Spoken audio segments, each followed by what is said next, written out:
Bonjour à tous. Dans cette vidéo, nous allons apprendre à préparer une solution par dissolution. Vous avez déjà préparé des solutions. On a besoin d'un solvant et d'un ou plusieurs solutés. Le solvant est un liquide, par exemple de l'huile ou de l'éthanol, mais pour nous, le plus souvent, ce sera de l'eau. Et dans ce solvant, on va dissoudre un ou plusieurs solutés, donc par exemple du sucre ou du sel, ou du dioxyde de carbone dans de l'eau gazeuse, ou du sulfate de cuivre.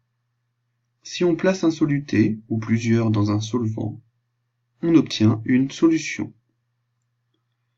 Il existe deux types de solutés, des molécules, comme le sucre ou le dioxyde de carbone, ou des ions, le sel et le sulfate de cuivre sont composés d'ions.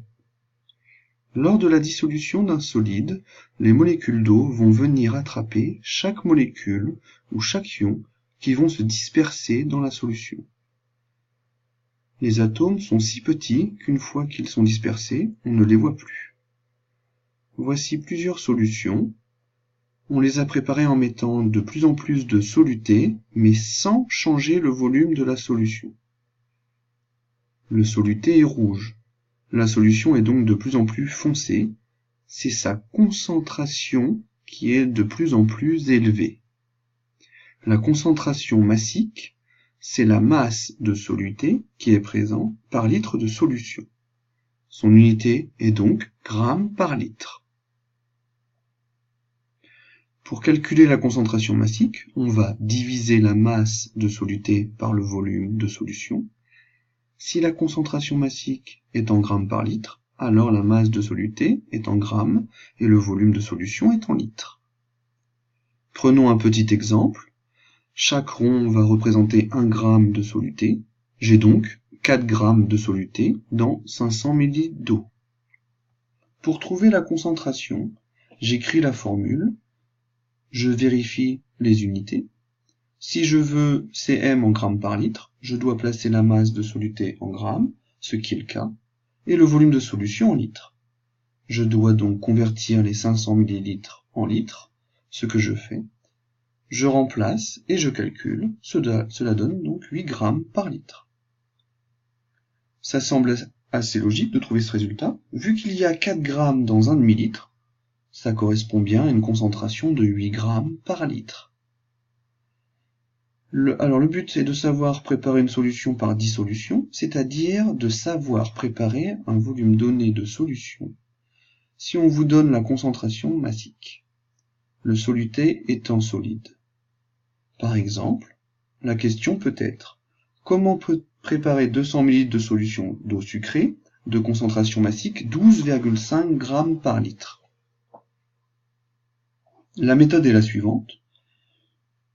On va devoir calculer la masse de sucre qu'il faut placer dans les 200 ml de solution. Pour cela, j'ai besoin de la formule précédente. La concentration massique est égale à la masse de soluté divisée par le volume de solution.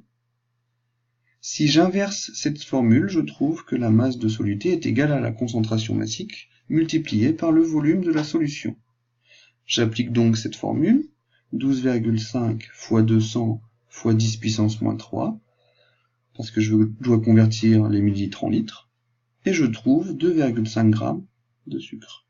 Je dois donc placer 2,5 g de sucre dans 200 ml de solution. Pour cela, je vais suivre le protocole suivant.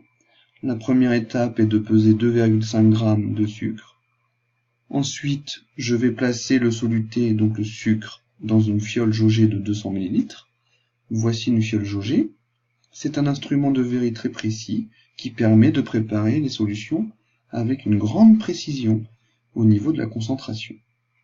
Ensuite, j'ajoute un peu d'eau distillée et j'agite de façon à dissoudre le sucre. Une fois que le sucre est dissous, je complète jusqu'au trait en finissant avec un compte-gouttes pour être très précis. À la fin, il faut homogénéiser la solution en retournant 3-4 fois la fiole jaugée. J'ai ainsi obtenu une solution d'eau sucrée de concentration 12,5 g par litre. Et voilà, Vous savez maintenant préparer une solution par dissolution. À bientôt.